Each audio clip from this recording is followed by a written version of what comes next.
My son publicly mocked me at dinner saying I was a loser compared to his stepdad, but the next day I taught him a lesson he'll never forget. That night, my ex called me in panic. This happened about 1 month ago, and honestly, I'm still processing the whole situation. I never thought I'd be dealing with this type of drama at my age, but here we are. I'm 45 years old and divorced from my ex-wife, Sarah, about 3 years ago. We have a son together named Taylor, who is 19 years old and in his second year of college. The divorce was complicated, and Sarah made sure to poison Taylor against me as much as possible. During the process, Sarah remarried last year to a guy named Brad, who works in sales and thinks he's hot stuff because he drives a BMW and wears expensive suits. Taylor absolutely adores Brad and constantly compares me to him in ways that are not at all flattering to me. The thing is, I'm actually not doing badly in life. I work as an electrical engineer and make good money. I own my house outright and have decent savings, but I'm not flashy like Brad. I drive a practical sedan and dress normally. Sarah has convinced Taylor that this makes me a loser. During the divorce, Sarah fought me on everything, including child support and custody. She wanted maximum support and minimum visitation rights for me. The court didn't see it that way, and we ended up with shared custody and reasonable support payments. Part of the divorce agreement was that I would pay for Taylor's college expenses, including tuition, room, and board. This was actually my idea because I wanted to make sure Taylor had opportunities no matter what happened with the marriage. Sarah agreed to this arrangement. I've been paying approximately $30,000 per year for Taylor's college costs. Private university is expensive, but I wanted him to have the best education possible. I set up automatic payments for tuition and gave Taylor a credit card for other school expenses. Taylor has been increasingly disrespectful to me since the divorce. Sarah encourages this behavior, and Brad does nothing to stop it. Family dinners when Taylor visits me have become exercises in patience while he makes constant comparisons between Brad and me. According to Taylor, Brad is more successful, more fun, and more generous than me. Brad takes Taylor on expensive trips and buys him designer clothes. Meanwhile, I'm just the guy who pays for his education and provides a boring, stable home environment. Taylor wanted a car for college, and Sarah demanded that I buy him one. The divorce agreement didn't specifically mention a car, but Taylor kept pushing for one. Eventually, I agreed and bought him a decent used Honda that was reliable and appropriate for a college student. Taylor wasn't happy with the Honda. He wanted something flashier like Brad's BMW. I explained that a reliable used car was more practical for college, and that he should be grateful to have any car. Taylor reluctantly accepted it but complained constantly. The situation had been gradually getting worse for months. Every phone conversation became a list of the incredible things Brad had done or bought. Every weekend Taylor spent with me felt more like an obligation than quality father-son time. I tried to plan fun activities, but Taylor always found a way to compare everything to what he did with Brad. I remember one particular occasion a few weeks before the dinner incident when I tried to take Taylor fishing. It was something we used to do when he was younger, and I thought it might be a good opportunity to reconnect. But throughout the entire trip, Taylor was complaining that Brad had a better boat and that his fishing trips on the lake were much more exciting. I couldn't enjoy even 5 minutes without Brad being mentioned. Sarah had also been intensifying her campaign against me. Every time Taylor came from her house, he brought new stories about how great Brad was. Sarah was clearly feeding this narrative, probably to make me feel bad or to justify her new relationship. What hurt me most was that I had been a good father. I never missed a baseball game, never missed a parent-teacher conference, and was always there when Taylor needed me. But now, suddenly, all of that didn't matter because I chose to drive a Honda Accord instead of a BMW. It was as if 18 years of dedicated parenting had been erased because I wasn't flashy enough. Recently, Taylor had been staying with me every other weekend, according to our custody arrangement. These visits had become increasingly tense because Taylor spent most of the time talking about how great Brad was and how much better his life was at his mom's house. The atmosphere in my house during these weekends had become almost toxic. Taylor would arrive on Friday night with an attitude, acting as if being in my house was a punishment. I tried to make conversation during dinner, asking him about his classes or his friends, but his answers were short and uninterested. It was clear he'd rather be anywhere else. What really frustrated me was the hypocrisy of it all. Taylor lived comfortably thanks to my financial support, but acted as if I were a burden in his life. His $30,000 per year tuition, his dorm room, his meal plan, his books, his clothes, all of that came from my hard work. But somehow, in his mind, I was the villain of the story. Last month, Taylor came for his regular weekend visit. I had planned to take him to dinner at a nice restaurant because I wanted us to have quality time together. I thought maybe we could have a conversation without all the drama for once. I chose an Italian restaurant that I knew he liked, one where we had gone several times when he was younger. It was a place with good memories, and I hoped that might help improve his attitude. I made reservations for 7 o'clock in the evening and told him to dress nicely because we were going somewhere special. When we arrived at the restaurant, Taylor seemed to be in a better mood than usual. He commented that he liked the place and even smiled when the waiter took us to our table. For a moment, I felt hope that we could have a pleasant evening together. Dinner started well. We talked about his classes and his summer plans. Taylor seemed to be in a good mood, and I was hopeful that we could spend a nice evening together. That lasted about 30 minutes. He told me about an engineering project he was doing for one of his classes, and for the first time in months, he seemed genuinely excited about something related to his studies. I was proud to hear about his work and asked him questions about the technical details. For a few moments, it felt like the old days when we could have real conversations about things that mattered to him, but then Taylor started talking about a vacation that Sarah and Brad were planning to take him on during spring break, some expensive trip to Europe that sounded like it cost more than most people earn in several months. Taylor went on and on about how excited he was. He talked about the places they would visit, the hotels they would stay in, and the experiences Brad had planned. The way he talked about Brad was as if he were some kind of hero or mentor, not just his mother's new husband. I made the mistake of asking if Brad was paying for this trip, or if it was coming out of Taylor's college fund that I provide. Taylor got defensive and said it wasn't my business how Brad spent his money. He said Brad was generous, unlike some people. The conversation went downhill from there. Taylor started comparing Brad's generosity to my supposed stinginess. He brought up the car topic again and said Brad would have bought him something nice instead of an old Honda. He said Brad understood what Taylor needed while I just focused on being practical. I tried to change the subject, but Taylor was on a roll. He started listing all the ways Brad was supposedly better than me. Brad was more successful. Brad was more fun. Brad was more understanding. According to Taylor, Brad was everything a father should be. What hurt me most was the unfairness of his comparisons. Brad had been in Taylor's life for less than 2 years, and during that time he'd only had to be the fun guy.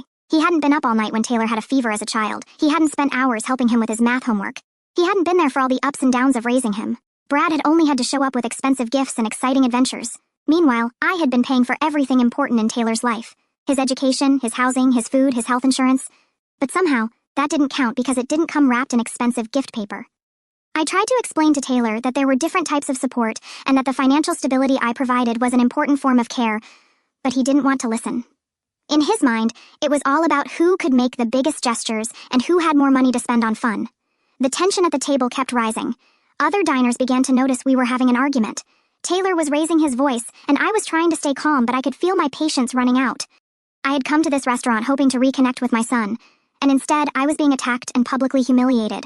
The last straw came when Taylor said, loud enough for other diners to hear, "At least Mom's new husband isn't a loser like you."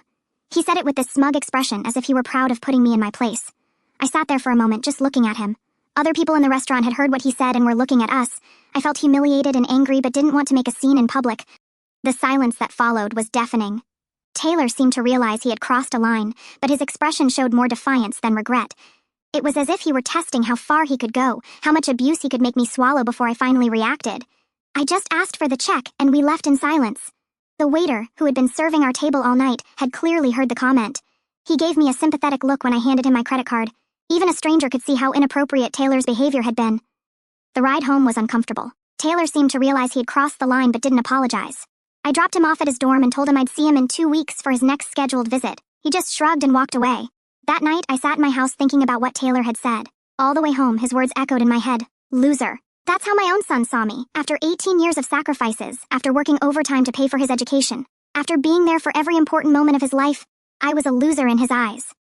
I realized I had been enabling his disrespectful behavior by continuing to provide financial support, while he treated me like garbage. Something needed to change. I had been so focused on being the good, stable father that I had forgotten to teach Taylor about respect and consequences. I spent most of the night awake, thinking about all the ways I had failed as a father. Not by not providing for Taylor, I had done that excessively, but by not teaching him basic values about how to treat people who love and support you. The next morning, I woke up with a clarity I hadn't had in years. I knew exactly what I had to do. I made some phone calls. First, I called the bank and canceled Taylor's credit card. The customer service representative asked if there had been fraudulent activity, and I explained that I was simply removing an authorized user from my account. It was a simple process since I was the primary account holder. Then, I called the university's treasurer's office and asked them to put a hold on processing any new charges to a student account until I could review them personally. Since I was the account holder and payer, this was within my rights. The university official explained that this would mean Taylor couldn't buy meals on the meal plan or access other services until the hold was lifted. Finally, I called the auto insurance company and removed Taylor's car from my policy. I also drove to Taylor's dorm and used my spare key to retrieve the Honda. It was parked in the student lot, and I simply drove it home. Since the car was registered and titled in my name, and Taylor was only an authorized user, I had every legal right to retrieve it. Taylor had no ownership claim on the vehicle. As I drove the car back to my house, I felt a mixture of sadness and determination. I didn't want to be doing this. I didn't want to be in a situation where I had to teach my 19-year-old son about consequences this way. But I had reached a point where words were no longer enough. By noon, Taylor's college account was frozen, and his car had disappeared. His credit card stopped working when he tried to buy lunch. I imagined he was having a very confusing day trying to figure out what was happening. I didn't call Taylor to explain what I had done. I figured he was smart enough to put the pieces together eventually. If he wanted to treat me like a loser, then he could see what life was like without the loser's financial support. Later, while I was in my home office, I began to have doubts about what I had done. Part of me wondered if I had been too harsh, if I had overreacted to a young man's hurtful words. But then I remembered the expression on his face when he called me a loser, the way he had said it so casually, as if it were an accepted fact. I also thought about all the other moments of disrespect I had tolerated, the constant comparisons with Brad, the complaints about my gifts, the way he acted as if being in my house was a punishment. Taylor had been pushing boundaries for months, and I had been too worried about keeping the peace to establish real consequences. That night, my phone started ringing. First, it was Taylor calling, but I didn't answer. Then, it was Sarah calling repeatedly. I let those calls go to voicemail too. I wasn't ready to deal with her drama yet. Sarah left several voicemails, each more frantic than the last. The first one was angry, demanding to know why Taylor's accounts were frozen. By the third voicemail, she was practically begging me to call her back because Taylor was having a breakdown. I could hear Taylor crying in the background of one of the messages. The reality of his situation had finally hit him. Without a car, without a credit card, without access to his college account, Taylor was experiencing for the first time what it meant not to have my financial support. I finally answered when Sarah called for the 6th time. She was hysterical, asking what I had done and why I was punishing Taylor. She said he was crying and didn't understand why his car and credit card weren't working. I explained very calmly that Taylor had made it clear he thought I was a loser who didn't deserve his respect. Since he felt that way, I decided he no longer needed financial support from someone he considered worthless.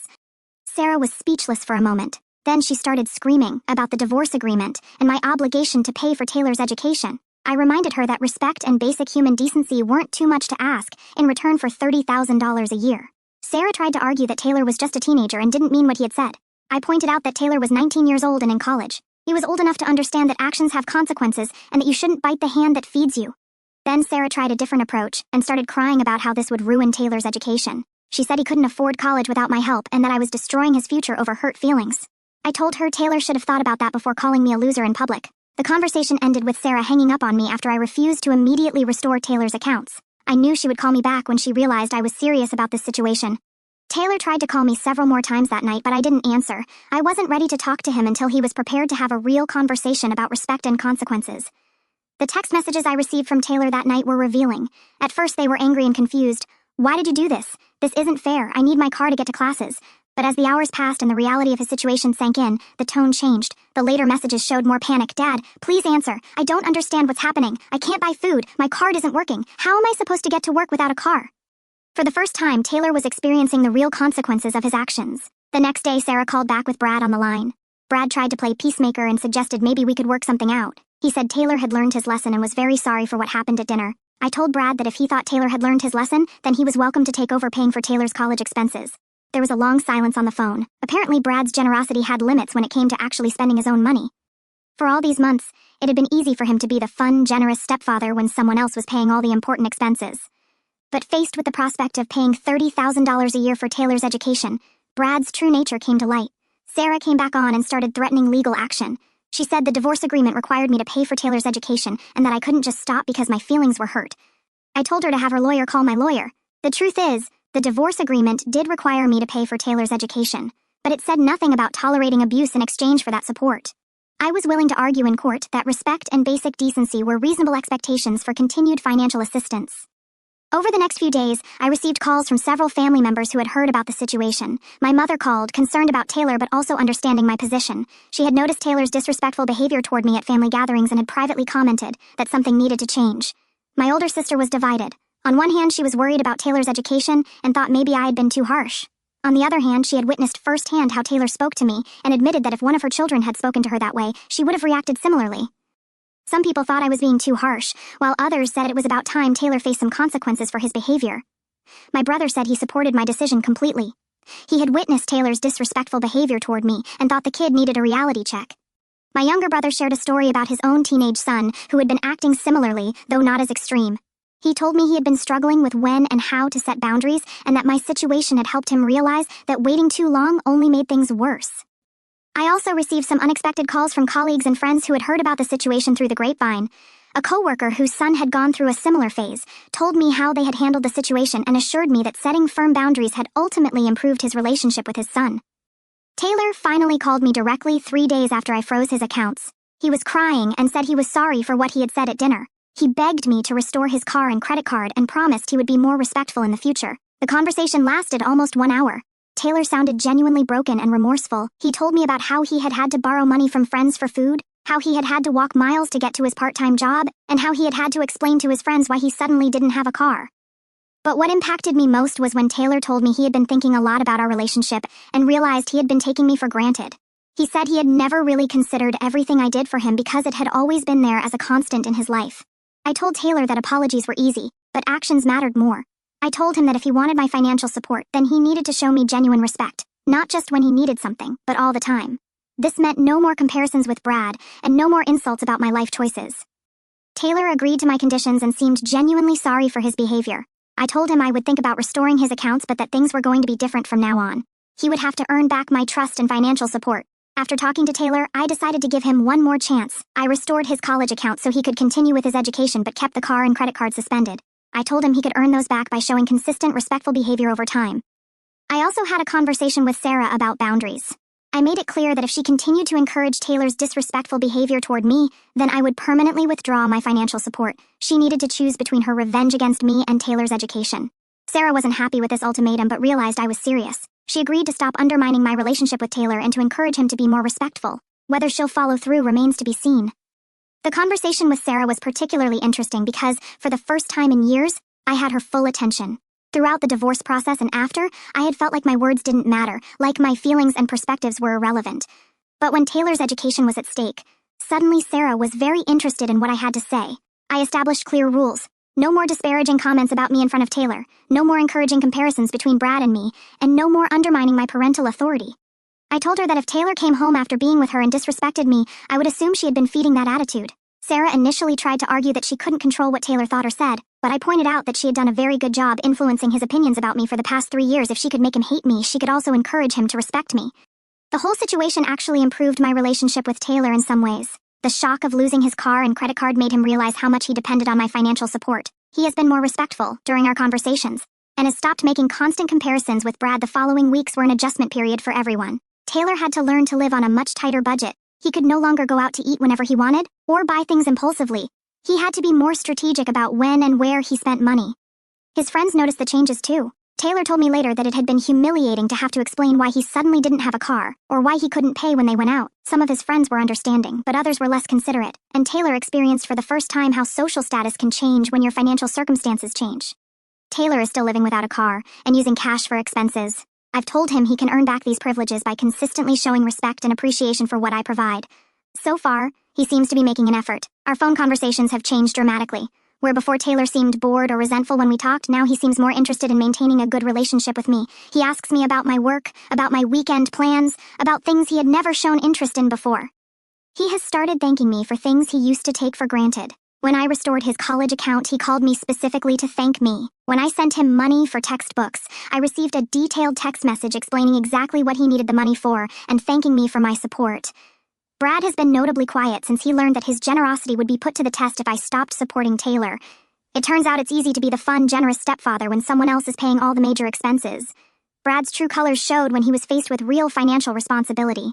What really bothered me about Brad wasn't that he was rich or successful. I respect people who work hard and succeed. What bothered me was his willingness to undermine my relationship with Taylor while benefiting from my financial support. It was hypocritical of him to criticize my lifestyle while Taylor lived comfortably thanks to my work. Now that Brad understands, he might have to pay for the lifestyle Taylor had been living. His attitude toward me has changed. He's no longer the arrogant antagonist he used to be. In fact, in our most recent phone conversation, he almost sounded conciliatory, as if he finally understood that I wasn't the enemy in this situation. The experience taught me that financial support should come with expectations of basic respect. I had been so focused on providing for Taylor that I forgot to require that he treat me with decency. As a father, it was my mistake, and it needed to be corrected. I've had time to reflect on the mistakes I made as a father. Not the mistakes of not providing enough, I had done that excessively, but the mistakes of not teaching appropriate boundaries and behavioral expectations. I had been so worried about being the good father after the divorce that I had allowed Taylor to treat me in ways I would never have tolerated from anyone else. During the weeks that followed, I began to establish other boundaries too. I told Taylor that if he wanted to talk to me on the phone, he needed to give me his full attention. No social media or watching TV while we talked. I told him that when he came to visit me, I expected him to participate in family activities instead of locking himself in his room complaining. At first, Taylor resisted these new boundaries. He had been used to being able to ignore me while still receiving financial benefits. But when he realized I was serious about consequences, he began to adapt. A turning point came about 1 month after the original incident. Taylor asked me if he could come home one weekend, which wasn't his scheduled time because he wanted to talk to me about something important. This was completely different from his previous behavior, where visits felt like obligations he had to fulfill. When Taylor arrived that weekend, he sat me down and had a real conversation with me about how he had been feeling. He explained that he had been angry with me about the divorce and had been taking that anger out on me in ways that weren't fair. He said he had used Brad as a way to hurt me because he knew the comparisons pained me. It was the first time Taylor had been completely honest with me about his emotions in years. He admitted he had been resentful of me for not fighting harder for the marriage, although he intellectually understood that the divorce hadn't been entirely my fault. He had been carrying this anger for years and had been directing it toward me in destructive ways. He also told me about the pressure he had been feeling from Sarah to take sides in the divorce. He said he had felt like he had to choose between his parents, and that it had been easier to blame me because I wasn't trying to manipulate him emotionally the same way Sarah had been doing. This conversation was painful but necessary. It helped me understand that Taylor's behavior hadn't just been disrespect, it had been about unprocessed emotional pain and divided loyalties. But I also made it clear to him that understanding the reasons behind his behavior didn't excuse it. I explained to Taylor that the divorce had been difficult for everyone, including me. I told him about some of the struggles I had faced as a single father, the nights I had spent worrying about him, and how his words and actions had affected me. It was the first time I had been vulnerable with Taylor about my own feelings. We also talked about Brad and the role he had been playing in our conflict. Taylor admitted he had been using Brad as a weapon against me, comparing me unfavorably to him because he knew it would bother me. He acknowledged that this had been unfair because Brad and I had completely different roles in his life.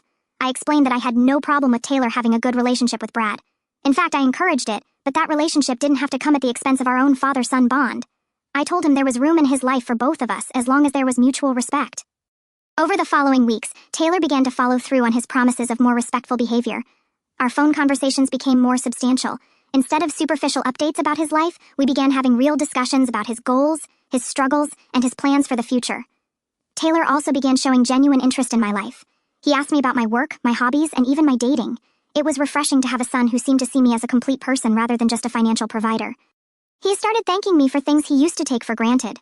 When I restored his college account, he called me specifically to thank me. When I sent him money for textbooks, I received a detailed text message explaining exactly what he needed the money for and thanking me for my support. About 6 weeks after the original incident, Taylor asked me if he could earn back his car by showing me he had changed. I told him I was pleased with his progress, but that I wanted to see consistency over a longer period before fully restoring his privileges. Taylor accepted this without complaint, which was another sign of his growth. The old Taylor would have argued or gotten moody. The new Taylor seemed to understand that earning back trust took time and consistent effort. I decided to implement a system where Taylor could earn back privileges gradually. I told him that if he continued showing respect and appreciation for another month, I would give him back the car, but with restrictions. He would have to keep his grades above a certain level, he would have to continue being respectful, and he would have to contribute to the cost of insurance with money from his part-time job. This structure gave Taylor clear goals to work toward and gave me a way to reward good behavior while maintaining expectations. It also taught him that privileges come with responsibilities, something that had been missing from his upbringing. Meanwhile, my relationship with Sarah also improved, though it remained tense. Once she realized I was serious about withdrawing financial support if she continued to undermine my relationship with Taylor, she changed her approach. She no longer made disparaging comments about me in front of Taylor, and even went so far as to encourage him to be more respectful toward me. Sarah and I had a long phone conversation one night where we finally talked honestly about how the divorce had affected Taylor. She admitted she had been so angry with me that she had lost sight of what was best for our son. She acknowledged that encouraging Taylor's disrespect toward me hadn't been productive for anyone. She didn't apologize directly for her behavior, but she acknowledged that we needed to work together as parents, instead of using Taylor as a pawn in our conflicts. It was a small but important step toward a more functional co-parenting relationship. Brad also adjusted his behavior. He stopped making comments about my lifestyle choices or parenting decisions. In the few interactions we had, he was polite and respectful. I think he realized that antagonizing me wasn't in his best interest, especially considering Taylor depended on my financial support. Some people might think I was too harsh, but I disagree. Taylor is an adult who needs to understand that relationships are reciprocal. You can't treat someone badly and then expect them to continue supporting you financially just because they're related to you. The experience also taught me some important lessons about parenting after divorce. I realized I had been so focused on not being the bad father that I had lost sight of the importance of teaching boundaries and consequences. I had been compensating for divorce guilt by being too permissive with Taylor. I also learned that financial support without expectations of respect can actually be harmful to young adults. Taylor had been living in a bubble where his actions had no real consequences. By withdrawing my support, I forced him to confront the reality that his choices affect his relationships and opportunities. Looking back, I wish I had established boundaries earlier instead of letting the disrespect continue for so long, but better late than never. Taylor learned that actions have consequences, and I learned that providing financial support doesn't mean accepting abuse. The outcome has been positive overall. Taylor is more respectful, Sarah is less inclined to undermine me, and Brad has learned that his stepfather role comes with limitations. Sometimes tough love is the only way to reset unhealthy family dynamics. About 3 months after the original incident, Taylor had demonstrated enough consistent change for me to feel comfortable restoring most of his privileges. I gave him back the car, but with the condition that he had to pay for his own insurance and gas. I also gave him a new credit card, but with a much lower limit and the understanding that it would be removed immediately if he abused it. Taylor accepted these conditions with gratitude rather than complaints. This response showed me more than any words could that he had truly learned from the experience. The old Taylor would have argued about the restrictions, or acted like it was unfair. The new Taylor seemed to understand that he had earned these privileges back, and that keeping them required continued responsible behavior. Our weekends together were completely transformed. Instead of Taylor counting the minutes until he could leave, he began planning activities we could do together. We started going fishing again, something we hadn't done in years. We also started working on house projects together, which gave him opportunities to learn practical skills while we spent quality time. What impressed me most was when Taylor started inviting his friends to the house. He had spent years acting like being at my house was a punishment, but now he seemed comfortable, bringing his social world into my space. His friends were respectful and polite, and Taylor had clearly spoken well of me to them. One night, while Taylor and some of his friends were watching a movie in my living room, I overheard a conversation that made me smile. One of his friends had commented on how cool my house was, and Taylor had responded with pride about some of the improvements we had made together. It was the first time in years I had heard Taylor speak positively about his time with me. The car is still in my garage from the early days after the incident, but no longer as a symbol of punishment. Now it's a reminder of how much things have changed. Taylor asks about when he can earn back the privilege of having it on campus, and I tell him he can have it back when he's shown 6 months of consistent and respectful behavior. So far, he's making progress, but he still has work to do. The system I established has worked well. Taylor understands that his privileges are directly connected to his behavior. When he's respectful and responsible, he receives more freedom and support. When he makes mistakes or reverts to old patterns, there are immediate but fair consequences. The whole situation was a wake-up call for everyone involved. Taylor learned that financial support isn't unconditional. Sarah learned that her actions affect Taylor's future, and I learned that setting boundaries is necessary, even with family members. I hope Taylor takes this lesson seriously and becomes a better person because of it. He has the potential to be successful and kind, but he needed to learn that treating people well is as important as achieving your goals. The relationship between Taylor and Brad has also improved, paradoxically. Once Taylor stopped using him as a weapon against me, he was able to develop a more authentic relationship with his stepfather. He no longer feels the need to exaggerate how great Brad is to hurt me, so he can genuinely appreciate the positive qualities Brad brings to his life. Brad, for his part, seems to have developed more respect for my role in Taylor's life. When faced with the reality of what it actually costs to support a college student, he gained a new appreciation for the sacrifices I've been making. Our interactions are now cordial, even respectful. This experience also strengthened my confidence as a father. For years after the divorce, I had been doubting my parenting decisions, wondering if I was too strict or not fun enough compared to Taylor's new family. But establishing and maintaining firm boundaries showed me that I had good parental instincts. I had just been too scared to use them. Looking toward the future, I'm optimistic about my relationship with Taylor. We've built a foundation of mutual respect that didn't exist before. Taylor understands that I value our relationship enough to fight for it, even when that means making difficult choices. And I've learned that sometimes the greatest love you can show is setting firm boundaries. Sometimes the best gift you can give someone is responsibility. Taylor needed to learn that his actions have consequences and that relationships require mutual respect. It was a painful choice for both of us, but necessary. The transformation hasn't been perfect. Taylor still makes occasional mistakes, and I still have to remind him about expectations and boundaries, but the fundamental difference is that he now understands there are standards he must meet and real consequences if he doesn't. More importantly, Taylor has begun to see our relationship as something valuable worth protecting. He no longer takes my support and presence in his life for granted. I've learned that relationships require effort and respect from both parties. This experience has made me a better father, I believe, and has helped Taylor become a better young adult.